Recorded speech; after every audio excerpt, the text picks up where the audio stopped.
Back into the narrow pathway I go. My next story takes us a little bit more into the present day, a little bit of a more recent story that took place in the Philippines.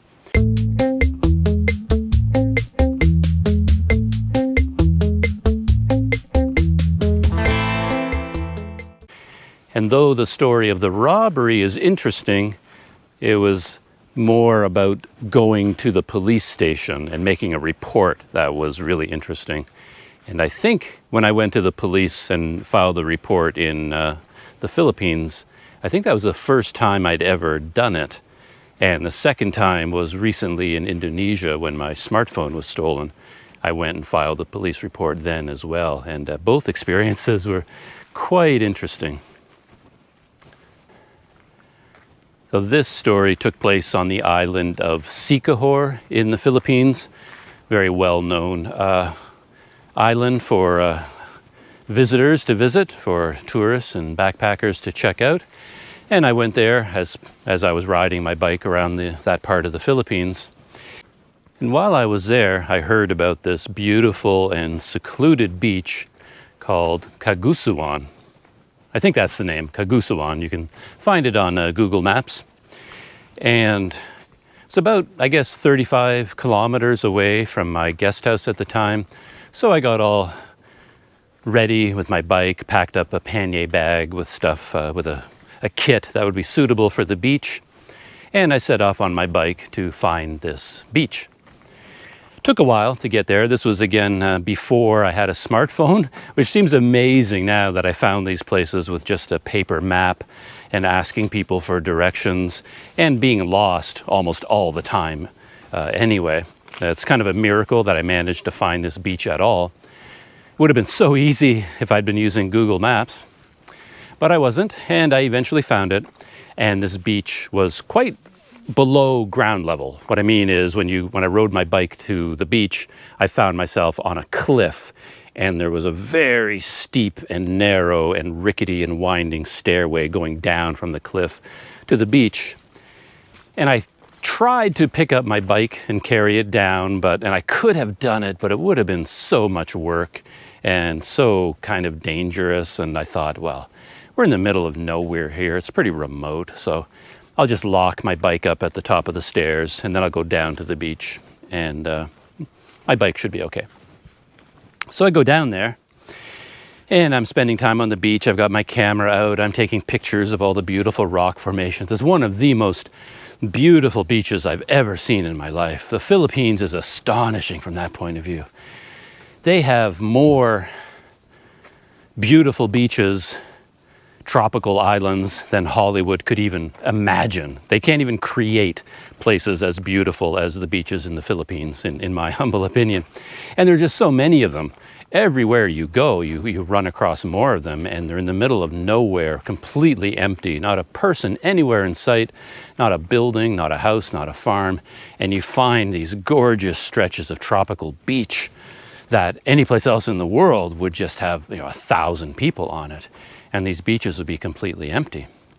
And that's what Cagusuan Beach was for me that day. Completely empty, nobody else there. And it's kind of understandable considering how hard it was to get there and to locate. So I'm there enjoying myself, and I've got one bag with me, a pannier bag, kind of like a knapsack that you attach to your bicycle. And it had all my valuables in it. And I had a padlock on the main compartment. So when I went into the water, I made sure to put everything of value in the main compartment, and then I locked it with a padlock, and that was as secure as I could make it. And then I put it down on a rock on the beach and went out into the water. I tried to kind of hide it there on the shore, but I was never able to quite relax because I knew that somebody could just jump out of the jungle, grab the bag, and they'd be gone before I could even get out of the water. So I never could quite relax, but I paddled around in the water. I was hoping to do some snorkeling, but I couldn't do it because every time I put my head underwater with the snorkel on and the mask, I kept thinking about my camera and all my other gear in the pannier bag, so I couldn't keep my head underwater. I had to keep popping up to make sure that it was still there. And I eventually gave up on the snorkeling, and I just enjoyed the water as well as I could. While I was out in the water, another foreigner showed up. An elderly man, a guy from Italy, as I found out later, looked to be in his 60s at the time. And I was close to the shore, and I was really glad to meet him, really happy to see another foreigner. So I'm like, hey, hello, how are you? I'm being cheerful and greeting the guy. And he just kind of grunted at me and kept walking, which I thought was kind of rude at the time, but it turns out he actually didn't speak much English, if any at all. But he went over to the next cove. There was like a barrier of big rocks, and then there's like a separate cove and a separate beach, and he went over there. But while he was in his cove, I could see him from where I was in the water, and he struck me as really kind of odd because he stared at me. He just had his eyes locked on me and was staring at me the entire time I was out in the water, and it kind of freaked me out. Every time I looked over at the guy, there he was. It's just like, if he'd had binoculars, he probably would have had them trained on me. And I just thought that was kind of odd. And he freaked me out a little bit. But eventually I got out of the water and I went to my pannier bag. And this is where I made my first mistake, because I was going to sit on the sand and relax a bit. But it was so bright, I wanted my sunglasses. So I opened up my pannier bag, I took the lock off, got out my sunglasses, put them on, but then I didn't lock the bag. I didn't put the padlock back on the zipper. And that seemed sensible because I was sitting right there with my bag. I was right beside it. So I wasn't going to leave it there. So I'm sitting there just enjoying the atmosphere on the beach, just drinking it all in. And then another foreigner shows up, a young guy. I can see him walking along the beach.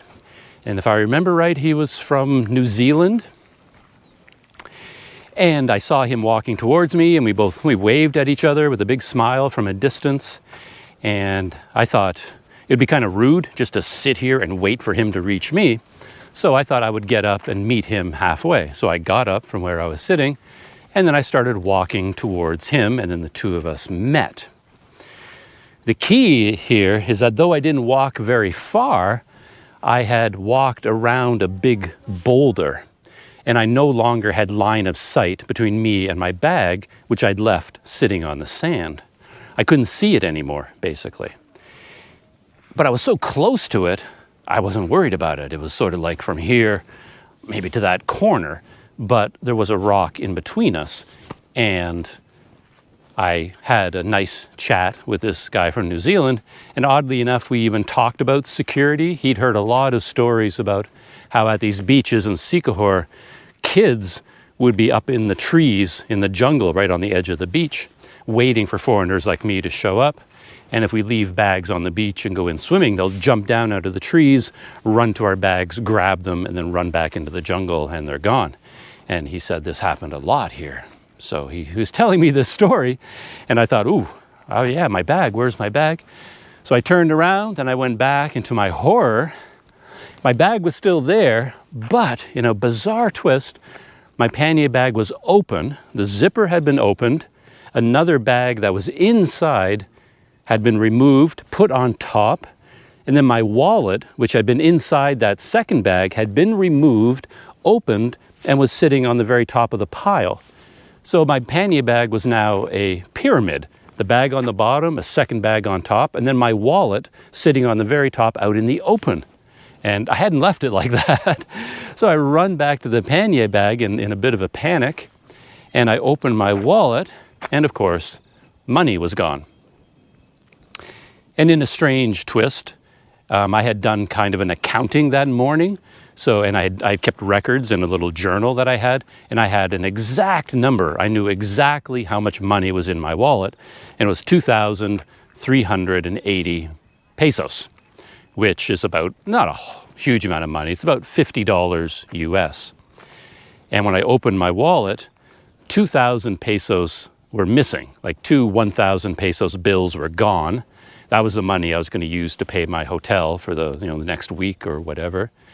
And the 380 pesos in small bills was still in the wallet.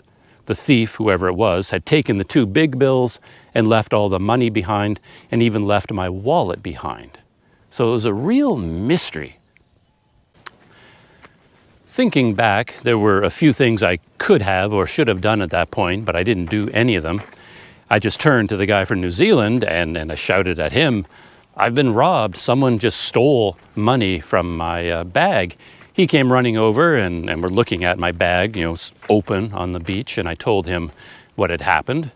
And he started to get worried. He says, like, "Oh, I parked my motorcycle up at the top."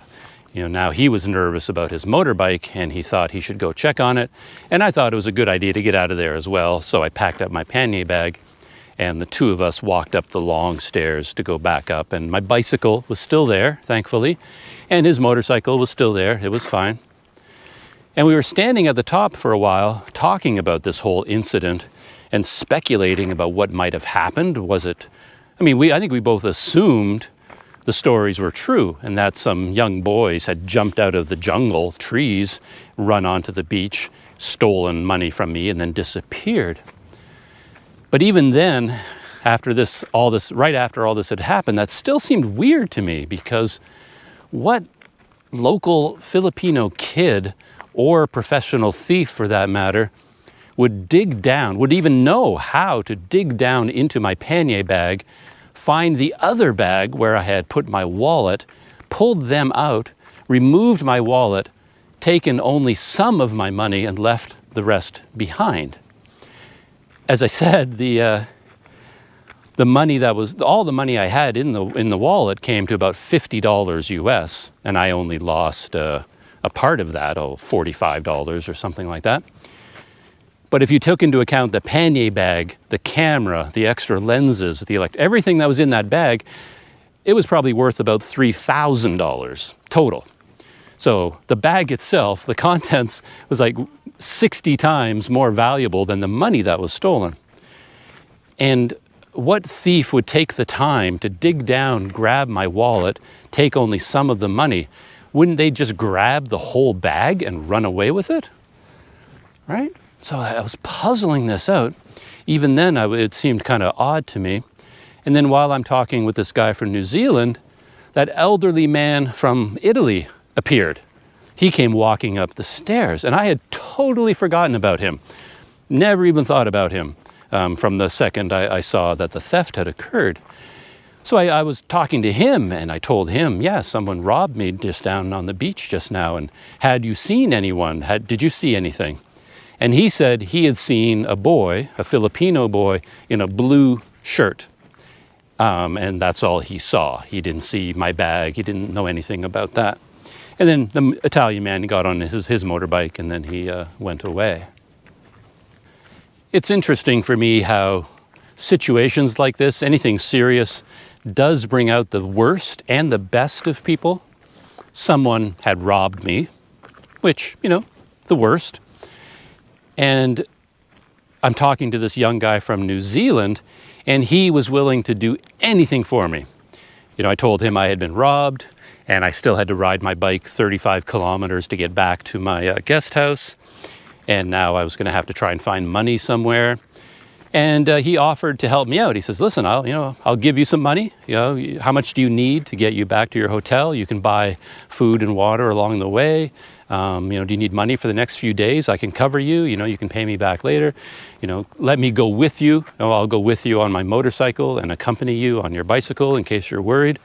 He was willing to do anything to help me out, which was an amazing thing. So when you're in trouble, you really see the best of people as well. And of course, I told him, no, don't worry about it. I'm fine. For whatever reason, this thief had left me 380 pesos, and that's enough for, food and drinks and whatever I need to get me back to the guest house. And I'm fine from here on out. I'm not worried about being set upon by robbers on the street. So, I let the guy from New Zealand go on his way. I got back on my bicycle and I was riding down these dirt roads, heading back for the main paved road that goes around the island. And on the way, I ran into a woman who lives there, like someone at a house. And I stopped and chatted with her for a while, and I told her the story that I'd been robbed on the beach. And she put the idea in my head that I should call the police to report it. And it never really occurred to me to do that, because what good is that going to do? But she put the idea in my head and said, oh, you should call the police in the town of Maria and, and report what happened. So she kind of put the idea in my head. But Maria was too far away. It was in the opposite direction, and I needed to go towards this town called Lazi, and then from Lazi to my guest house. So I thanked her and said goodbye. But then when I got to Lazi, I met a man there, kind of a well-dressed guy. In the Philippines, you just end up talking to everyone because people are friendly, and everyone is always wanting to stop and have a chat. So I'm chatting with this guy. He's kind of well-dressed, looks like a government employee. Told him my story from the beach. And he says, oh, well, there's a police station here in Lazi. You should really go and report it. One other element to this police story is that before I left the beach, I actually went back down to the beach because I wanted just to kind of look the area over, because I had left really quickly, and I thought maybe I'd missed something. So I thought I'd go back down and maybe the thief would be out on the beach celebrating or something. Maybe I could sneak up on the guy. So I went down to the beach. Nobody was there. But while I was there, a local boat, a banca, came around the corner with two fishermen in it. And these two fishermen came to the beach. And again, like I said, with all Filipinos, very friendly and very chatty. So we were talking, and I'm asking them about their fishing, and I told them about the robbery on the beach. And they were really concerned, and they said, you really should go to the police. And they said they would report it to the barangay chief for this area. It was their barangay, and then their barangay chief would make a report to the police as well. And they encouraged me to go to the police, and make it official. So when I was in the small town of Lazi, I'd had 3 separate people or groups of people tell me that I should go to the police and report it. And the government official in the town, he told me where it was located. It was near a big cathedral in the town of Lazi, and I eventually tracked it down. And it wasn't so much a police station as kind of a room where all the police officers had their desks. So I found this place. And then my story really took a turn for the bizarre, because I got to the police room, I walked inside, and I happened to be there on a day that they were celebrating that one of their officers had gotten a big promotion.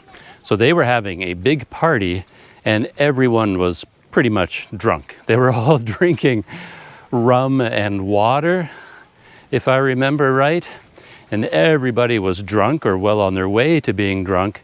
And in the middle of all this chaos walks this foreigner saying, I'd like to report a robbery that just took place at the beach. And this set off one of the more bizarre experiences of my life, where one person kind of sat me down at a desk and dragged out like a piece of paper, just a random piece of paper on the desk, and just started asking me questions about what had happened. But it was so noisy, and there's so much partying, going on around me. Hello. Hello. That I couldn't really understand what she was saying. And then while we were trying to talk, the men that were drunker than the women would just come over and start shouting things in my face, trying to get me to drink rum, join them in the party, all these crazy things going on. And this just went on and on and on, and it just got louder and louder and louder, and I couldn't make any sense out of all this chaos. And then the woman was kind of busy writing things down on this piece of paper. And she was finally done, and then she says, okay, this is done, and we need you to read this aloud, read it and check to make sure that everything is okay. So now I'm looking at the piece of paper and I'm trying to read what it says, and it's all kind of in official police jargon, on or about the date of such and such, in or about the place of so and such a thing is alleged to have occurred. It's all this stuff, and I'm reading it, and none of it really made any sense at all. And while I'm trying to read it, the drunk men, the police officers, would come over, snatch the paper out of my hand, and they would start reading it aloud like it was a Shakespeare or something. And someone would snatch the paper out of his hand, and then he would start reading it. And they're all coming over to me and putting cups of rum in my hand and like, drink, drink, it's a party. And this went on and on and on. And we eventually come to the conclusion that they can't do anything for me anyway, because the beach where I was robbed, Kasugawan Beach, was not in their jurisdiction. It was in the jurisdiction of Maria. And I guess while all this was happening, someone had called Maria, and they informed me that the police chief from Maria was on his way to come talk to me. And I didn't intend to set off such an official chain of events. You know, all I was just following local advice to go make a report at the police station, walked into this giant party, and now I've got the police chief from the next town driving over, especially to see me. While we're waiting for the police chief from Maria to arrive, all the guys in the party, the most senior guy, kind of a big fat guy, came over to talk to me. He got his face right in mine. He's really, really drunk. I can smell the rum on his breath. And he starts shouting at me, "Why are you here? What are you doing in the Philippines? What do you think?" Like, what did I do? It felt like I was suddenly being interrogated and I was going to be under arrest. And the other officers had to kind of intervene and kind of explain to him again, oh, he was robbed and he's here making a report. And then he became very concerned about what he called the blotter. Because, as he explained it to me himself, if I made an official police report with them and it was entered in the blotter, which was a big blue ledger on the desk, then it goes into their statistics and it will count against them because they're not going to solve the crime. So if my robbery goes into their blotter, it will now be statistically against them as an unsolved crime. So he wanted to make absolutely sure that I was not making an official report. Like, be honest, you're not really officially reporting this, are you? Because this is not the proper jurisdiction. You must report it to the police from Maria. And he wanted me to confirm that I was not going to go to the Canadian Embassy to report this. I was not going to make a report to an insurance company. None of this would come back to cause trouble for him, just as long as we keep everything out of the blotter. And he explained that since we had written everything down on that piece of paper, they can crumple up that paper and throw it in the trash, and now they don't have to worry about it anymore. So he was very concerned about his blotter, and I did my best to reassure him that I was not going to cause any trouble for them at all, and they did not have to write anything down in their blotter. And he was very happy to hear that. And he went back to the rum and the singing and the partying that was going on all around me. Eventually, the police chief from Maria did show up, and he didn't come alone. He came in an SUV with 2 other officers, all of them very precise, very official, and thankfully very sober. There apparently had not been a party going on in Maria. So they showed up and they were all business and very serious, and they wished to help me in any way they could.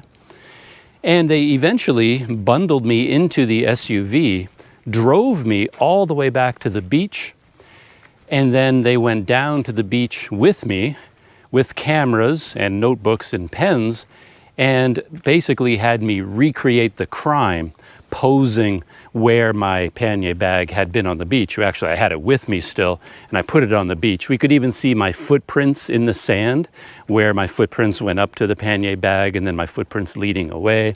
And one of the police detectives was busy taking pictures of all these things, taking pictures of my footprints, of my pannier bag, where it was on the beach. And as I told them the story, they had me act out the situation, me sitting beside my pannier bag, and then how things were arranged.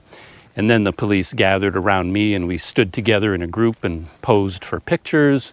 So I guess all of this would go into the official report of how they tried to help solve the crime for a foreign tourist. And this led to some interesting thoughts on my part, because even at the time, I started to wonder if reporting the theft had been wise, because it suddenly makes things very official. And I didn't really care that much.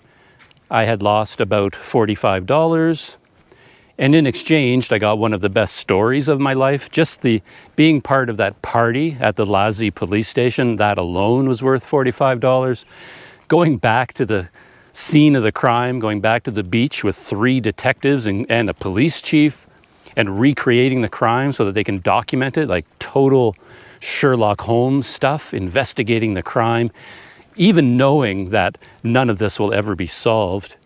And while we were down at the beach, talking about who might have done it, who might have robbed me, I actually, by that point, it had occurred to me that the person who had robbed me was probably the Italian 65-year-old man who had been staring at me so intently from the other cove, and who was there the entire time, who had seen my pannier bag and probably knew enough about foreigners to know how to get into one and what might be inside one.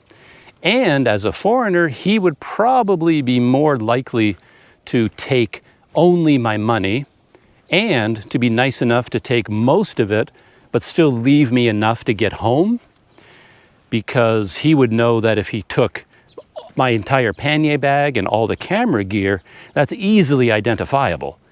He could be found, and if he's in possession of that stuff, which I'm sure my particular pannier bag was the only such pannier bag in all of the Philippines at that time, there's no way he could deny that he had stolen it. But if he takes 2,000 pesos out of my wallet, leaves my wallet behind, then he can't really be caught.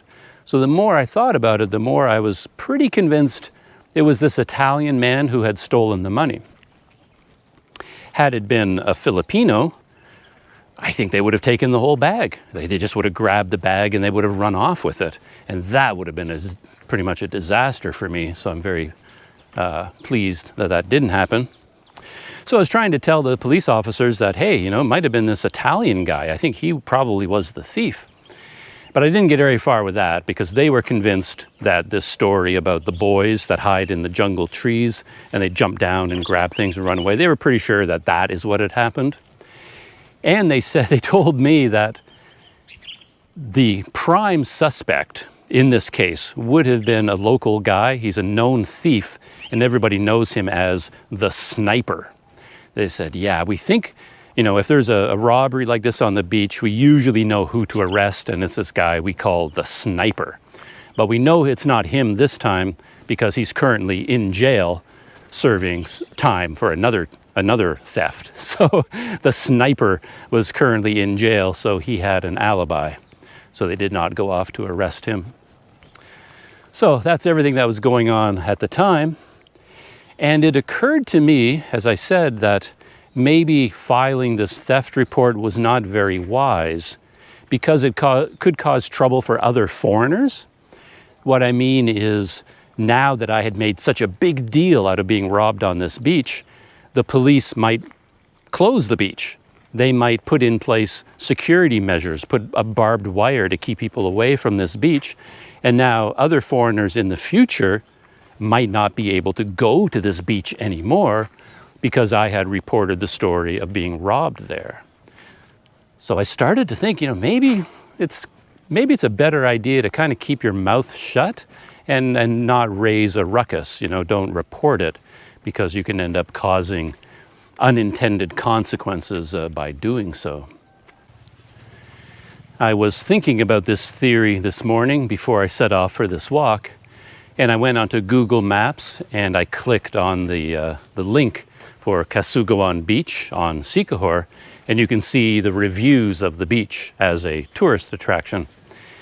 And I wasn't surprised to find out that a lot of the reviews that people left said that the beach was closed, that there were big signs up saying no trespassing, and they kept hearing that the police had closed the beach because it was too dangerous for foreigners to go there. And one or two of the reviews even mentioned foreigners on bicycles being robbed. So perhaps my story has gone into urban legend status, has become a local myth, And because I went to the police and made this official report, the police felt they had to do something, and maybe the barangay captain became aware of it, and he became concerned of the reputation for his barangay, and they don't want to hurt tourism on Siquijor in general, because pre-pandemic, tourism there is by far the largest industry. It's a tourist island. So maybe by reporting the theft, I'd caused this chain reaction that ended up with the police closing the beach, and now other foreigners aren't allowed to go there anymore. It's just a theory, and even if it's true, it probably isn't just my story. I'm sure other foreigners have been robbed there as well. So, and my story is from quite a few years ago. So whatever effect it had probably has dissipated by now. But anyway, it is something that's in the back of my mind now, that you really have to think carefully when you're overseas before you take an incident and make it official, because you don't understand how things work around you, and you could be causing problems for people that you're not really aware of. So it is something I think you should think about sometimes. I'm still out here in the countryside, of course, walking through this farming area, but I've now turned around and I'm slowly heading back towards Mesot. Starting to see a few more buildings around, and the road looks like it starts to get wider and more paved up ahead. Still a couple of kilometers away, I think, from the edges of the city, but heading in that direction.